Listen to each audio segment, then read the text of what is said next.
सुनी सुनावतानी एगो सच्चा हम कहानी, सुन के भर आई रौरा अखिया में पानी। 12 ज्योतिर्लिंग में पावन देवघर स्थान हो, बस जहाँ भोले जे कर महिमा महान हो। झूठे जहाँ जाल ढारे सावन में जहान हो, लाखों कंवरिया आवस लेके दिल में अरमान हो। तो ये भैया यही सावन के पावन महीना में बाबा भोलेनाथ के एगो परम भक्त अपना धर्म पत्नी के साथे देवघर जाए के तैयारी कैले बाने। बाबा भोलेनाथ पर जल ढारे के आशीर्वाद के कामना लेके कांवर सजा के घर से अब निकले ही वाला रहले। तब तक से उनकर एक लौता बेटा जेकर उम्र मात्र 10 से 11 साल हुई, वो लड़का सुतल रहे जाग जाता। दोनों प्राणी सोचत रहले कि चुपे हमने के घर से निकल जाएगी, लड़का जानी ना नहीं तो परेशान करे लगी। बाकी किस्मत के कुछ औरे मंजूर रहे। लड़का अपना मम्मी पापा से पूछता कि रौरा लोग कहाँ जात बानी हमरा के छोड़ के। वो दोनों बेकत अपना लड़का के समझावे लगले कि हमने के बाबा बैजू के दरबार देवघर यानी कि बोलबम जात बनी जा, 2-4 दिन में लौट आई जा। तू दादा दादी के पास रहिया और दादा दादी के तंग मत करिया, ठीक से खाना खा लिया ये हमारा राजा बेटा। बाकी वो नन्हा बालक जिद पकड़ लेता कि ना हमू तू लोग के साथ बाबा धाम जाइब, हमू भोले बाबा पर जल चढ़ाइब। वो छोट लड़का के मम्मी पापा समझावत बने कि अभी तू बहुत छोट बड़ा, 40 कोस के पैदल कठिन राह तू चल ना पैबा। बाकी वो लड़का जिद ध लेता, रोवन धोवन शुरू कर देता कि ना हमू जाइब त जाइब। लड़का के मुंह में पड़ के ओकर प्यार में लाचार होके वह लड़का के जिद के आगे मजबूर हो जात बने। वह लड़का के तैयार करके तीनों लोग रेलगाड़ी से सुल्तानगंज पहुंचत बाड़े। सुल्तानगंज जहां से कांवरिया लोग गंगा जी के निर्मल पावन जल में स्नान करके आ कांवर में जल भर के देवघर के पावन धाम खातिर लोग निकलेला। गंगा जी के पावन धारा में नहाए खातिर तीनों भक्त जब उतरले हैं, लड़का के घाट के तरफ छोड़ के जहाँ कम पानी रहे वो दोनों बेकत नहाए लगले। भीड़ भी ज्यादा रहल, लड़का पर से ध्यान हट जाता। तब तक से लड़का जिन्हें तेज धारा रहे उन्हें बढ़ जाता और देखते ही देखते गंगा जी के तेज धारा के आगोश में बह जाता। चारों तरफ चित्कार हाहाकार मच जाता। देखते ही देखते आंख के सामने से वो लड़का ओझल हो जाता। पानी के तेज बहाव के चलते सबकर हिम्मत जवाब दे जाता, केहू बचावे के कोशिश नहीं करत। दोनों प्राणी के रो रो के पागल जैसन हाल भइल बा। अपना किस्मत के कोस रहल बाड़ी जा कि काश हम अपना लड़का के बात ना मान ले रहती त आज ऐसा दिन देखे के ना पड़े।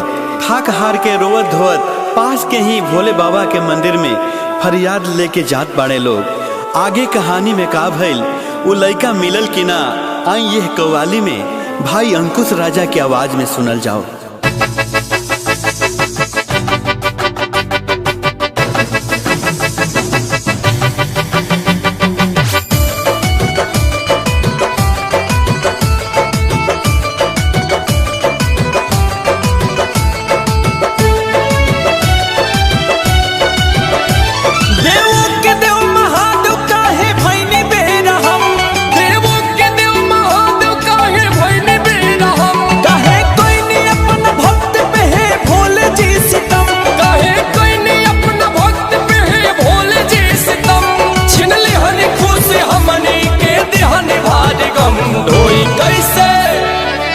कैसे बाबा रावर कांवर लुट गईल दुनिया दर पे रौरा के, लुट गईल दुनिया दर पे रौरा के।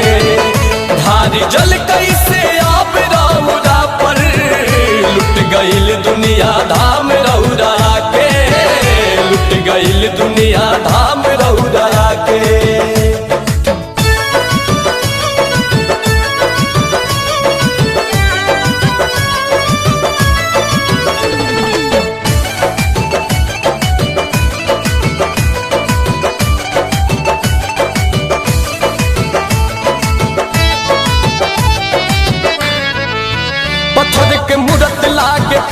से हो गईनी जी, अतना निर्दयी कठोर काहे भईनी जी।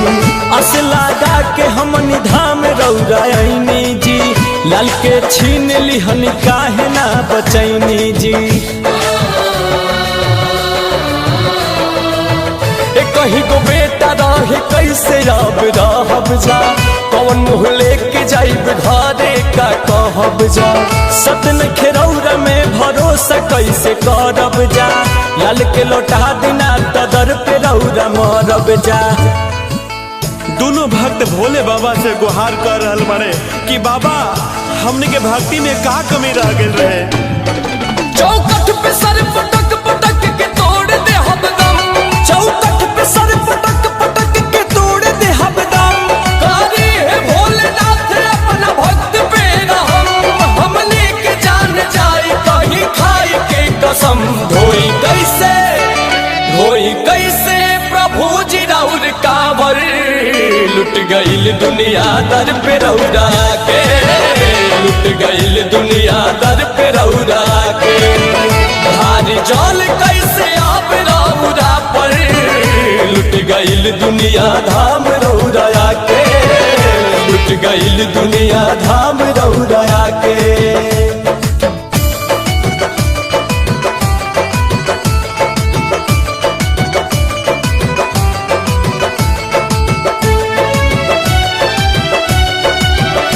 महिमा के राउर सोच अब के गाई, शक्ति पे सभे रौरा अंगुरी अब उठाई। सनबा झूठा आज माने हम गईनी जी, करके भरोसा झूठे दर्शन करे आईनी जी।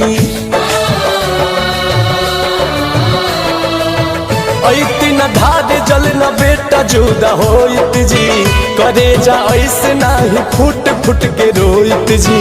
हई भगवान तो बेटा के हमारा लौटा दी, हे भोले बाबा चमत्कार आज देखा दी।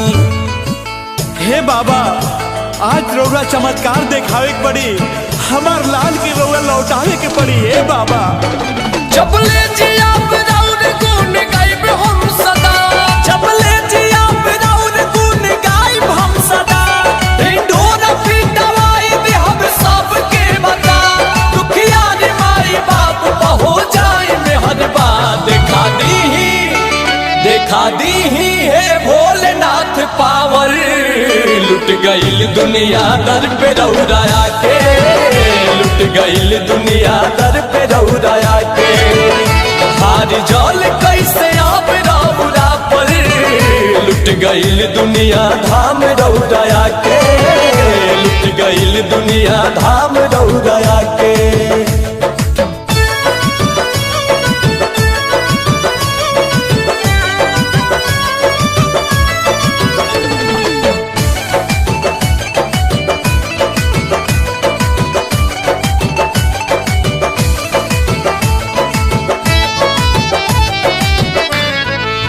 जो न लौटा सकब लाल के है सिउदानी, दोनों पारान के भी छीन लिया जे जिंदगानी। बिना मर्जी के रौरा पता नहीं हिलेला, दानी दयावान या सही जाग नहीं कहेला। अस के डोर धीरे धीरे टूटल जाता जी, हई भगवान ई भरोसा उठल जाता जी। हरि हे भोले दानी भक्त के परेशानी, महिमा महान साबित कर दी ई कहानी। वो लड़का बहत बहत गंगा जी के दूसरा छोर पे निकल जाता। भगवान भोले शंकर खुद ब्राह्मण के भेष बना के वो लड़का के बचावत बाड़े, वो लड़का के लेके मंदिर में आवत बाड़े। देखिए आगे का भइल, कैसे भक्ति के जीत होता, आई सुनो जाओ। भइल कृपा भोलेनाथ के ऊ लड़का मिल गई, भइल कृपा भोलेनाथ के ऊ लड़का मिल गई। देखते ही माई बाप के चेहरा खिल गई, भगवान के दरबार में भक्ति के जीत भइल। हंसी खुशी उठैल तीनों कांवर, जल धरल तीनों देव घर में जाके, जल धरल तीनों देव घर में जाके। कैले कृपा भगता पे सुनैले गाथा अंकुश राजा गा के, सुनैले गाथा अंकुश राजा गा के।